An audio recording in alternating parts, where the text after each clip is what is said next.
നീ കല്യാണം കഴിച്ചോ? സംശയം ഉള്ളവന് ഇല്ല. സാധു ആരക്ക് കല്യാണം കഴിച്ചിട്ടില്ല അല്ലേ? നിനക്ക് തന്നെയല്ലേ സംശയം? വരി യാ മഅ്ശറ ശബാബ്, ചെറുപ്പക്കാർ വരി. മനിസ്തതഅ മിൻകുമുൽ ബാഅ, മഹറിന്റെയും ചെലവിന്റെ ഒക്കെ പണം ഉണ്ടോ? സ്വന്തമായിട്ട് തന്നെ ഉണ്ട് എങ്കിൽ ഫല്യതസവ്വജ്, നീ ഒരു കല്യാണം കഴിച്ചു നോക്കൂ, പെണ്ണ് കെട്ടി നോക്കൂ. ഫഇന്നഹു അഗളു ലിൽ ബസർ, പെണ്ണ് കെട്ടലോടുകൂടി കണ്ണ് നന്നാവും. ഇനി രണ്ട് ഹദീസും ചേർത്ത് പറയാം.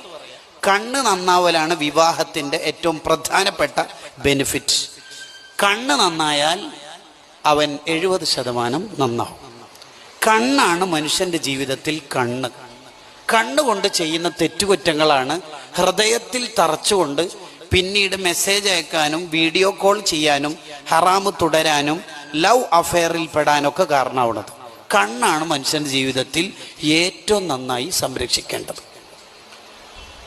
അപ്പൊ മനുഷ്യൻ നന്നാവാൻ ഒന്നേ വേണ്ടുള്ളൂ, ക്ലോസ് യുവർ ഐസ്, കണ്ണ് പൂട്ടുക.